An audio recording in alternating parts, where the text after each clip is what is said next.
Welcome to হৃদয় বাগেরহাট। প্রিয় viewers, চলে এলাম নতুন একটি ব্লগ ভিডিও নিয়ে। আমি সাথে আছি বাবু, এবং আজকে দেখাবো বাগেরহাটের এই যে বারাকপুর বাজার, এখান থেকে খানপুরের শুরু সায়রা স্কুল কলেজ মোড় পর্যন্ত এই ভিডিওতে থাকবে, এবং আলোচনা করব এই রাস্তাঘাট নিয়ে। কারণ বিগত দিনে আমাগো বাগেরহাটের ব্যাপক উন্নয়ন হয়েছে। উন্নয়নের ঠেলায় আমরা বাগেরহাটবাসী পুরোটাই ধন্য, যা কাউকে ভাষায় বলে কয়ে বোঝানো যাবে না। তো এই ভিডিওটা করা আজ থেকে আরো 10 থেকে 12 দিন আগে। তো এখন আরো বেহাল দশা, এই যে ছোট ছোট সোনামণিরা স্কুলে যাচ্ছে। তো যাই হোক, প্রতিনিয়ত আমি চেষ্টা করতেছি বাগেরহাটের বিভিন্ন এলাকা বা বিভিন্ন জায়গা তুলে ধরার জন্য। এই জায়গাটা যে অবস্থা, মনে হচ্ছে শগুন পড়েছে। এই জায়গাটা অনেক দিন ধরে বেহাল দশা, দেখার কেউ নেই। যদিও এখন বর্তমান যে অবস্থা, এর থেকেও আরো ভয়াবহ। সকালে আসার সময় দেখলাম একটা ট্রাক মানে বাইরে সিটে শুয়ে রয়েছে, ড্রাইভে গেছে।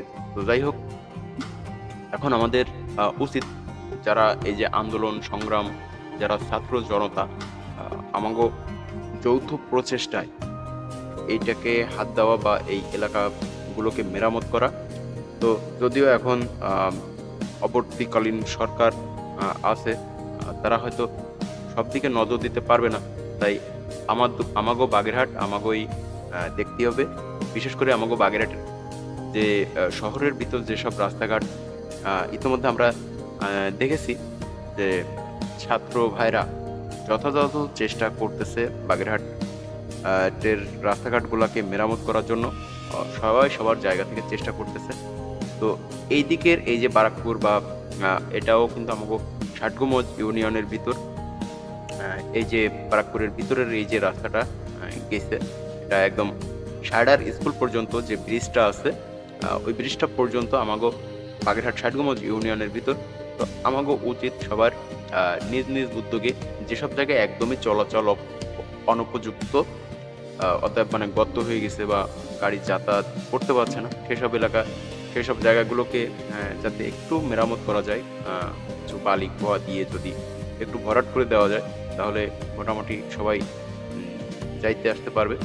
আর এই যে জগিদার পাড়, এইখানকার অবস্থাটাও কিন্তু খুবই বেহাল দশার রাস্তার, একদমই ভেঙে চুরে চুরমার হয়ে গেছে।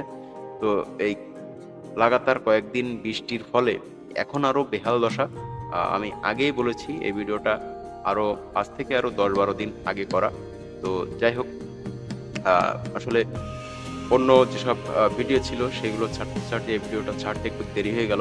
তো যার কারণেই আর কি, আসলে যেদিন ভিডিও করি বা করতে যাই, ওই দিন আসলে ভিডিওগুলো একটু প্রসেসিং করতে দেরি হয়, এডিটের ব্যাপার স্যাপার থাকে, ভয়েস দিতে হয়, এসব কারণেই একটু দেরি হয়ে যায়। তো যাই হোক, এই যে এটাকে বলা হয় ভুইটা মারি। আমি আগেও যদিও এসব এলাকার ভিডিও দিয়েছি। তো আজকের উদ্দেশ্য হচ্ছে মেইনলি যে রাস্তাঘাট। কারণ এতদিন বাগেরহাটের সব জায়গার ভিডিও তুলে ধরেছি বা ভিডিও করেছি, কিন্তু রাস্তাঘাট নিয়ে কথাই বলতে পারি নাই। কারণ বিগত দিনে রাস্তাঘাট নিয়ে কথা বলতে গেলেই হয়তো হুমকি খেয়েছি বা ভিডিও ডিলিট করতে বাধ্য হয়েছি। রাস্তাঘাট নিয়ে কেন কথা বলা যাবে না, বা উন্নয়ন নিয়ে কোনো কথা বলা যাবে না? শুধুমাত্র যেসব উন্নয়ন হয়েছে সেগুলো ছাড়া কোনো কথা বলা যাবে না। তবে উন্নয়ন কি হয়েছে এইটাই আমার চোখে পড়ে না। তো বাগেরহাটে বিশেষ করে এখন পর্যন্ত একটা চলমান এবং 2টা যে ওভারব্রিজ, একটা ষাটগুমজ, একটা বিশেষ সামনে নতুন কোটের সামনে। তো আমি যতটুকু মনে করি এই যে 2টা ওভারব্রিজ, আরও একটা হচ্ছে বাগেরহাট ফতেপুর বাজার, এটা হচ্ছে বাদামতলা বাজার, এটা হচ্ছে দরাটানা ব্রিজ পার হয়ে ওখানে একটা ওভারব্রিজ হচ্ছে। তো কোটি কোটি টাকা দিয়ে এই ওভারব্রিজগুলো করাচ্ছে। আমি মনে করি যে বাগেরহাটের যদি শহরের রাস্তাঘাটগুলো মেরামত করা হতো, তাতে আরও জনগণ বেশি খুশি হতো। আসলেই কি আমরা কি চাই যে সরকার আমাগো 2 দিন পর পর অনেক অনেক টাকা দিক, বা আমরা সেই টাকা নিয়ে ঘুরে বেড়াই? আমরা তো আসলে এত কিছু চাই না। আমরা চাই আমাগো রাস্তাঘাটগুলো সতেজ থাকুক, যাতে অসুস্থ রোগী হইতে শুরু করে সাধারণ আমজনতা যাতে আমরা রাস্তাগুলোকে সুন্দরভাবে ব্যবহার করতে পারি, সুন্দরভাবে যাতায়াত করতে পারি, এর থেকে বেশি কিছুই আমরা আশা করি না। এবং নিত্য প্রয়োজনীয় জিনিসগুলো যাতে একটু নরমাল থাকে, স্বাভাবিক থাকে, যাতে মধ্যবিত্ত মানুষ এবং নিম্ন শ্রেণীর মানুষগুলো যাতে খেয়ে পরে বেঁচে থাকতে পারে। তো এই রাস্তাটা কিছু, কিছু জায়গায়, সব জায়গায় বলব না, যেটা সত্য সেটাকে তুলে ধরতে হবে। এই রাস্তাটা সব জায়গা না, কিছু, কিছু জায়গায় খুবই বেহাল দশা, যেটা আসলে চলাচল খুবই কষ্টসাধ্য। তো সবার উচিত এই রাস্তাগুলোর দিকে একটু নজর দেয়া। অবশ্য নির্বাচনের আগে এগুলো বলাই বৃথা। কারণ এখন যে সরকার আছে তারা আসলে সবদিকে নজর দিতে পারবে না।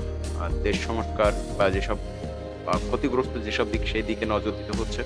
তো যারা নির্বাচনের পরে যারা ক্ষমতায় আসবে, বেসিক্যালি তারাই এই জিনিসগুলোর দিকে বেশি নজর দিতে হবে। রাস্তাঘাট এবং যে সিন্ডিকেট, বাজার সিন্ডিকেট, এটাকে ভাঙতে হবে এবং সবার আয়ত্তের ভিতর আনতে হবে যে কেউ সিন্ডিকেট না করতে পারে। তো বিশেষ করে এই এলাকাটা কিন্তু আমার কাছে খুবই ভালো লাগে। তো ভিডিওটি সবাই শেয়ার করে দিবেন। যারা নতুন দেখছেন, হৃদয় বাগের পেজটি ফলো দিয়ে থাকবেন। এখনকার মতো বিদায় নিচ্ছি। আল্লাহ হাফেজ।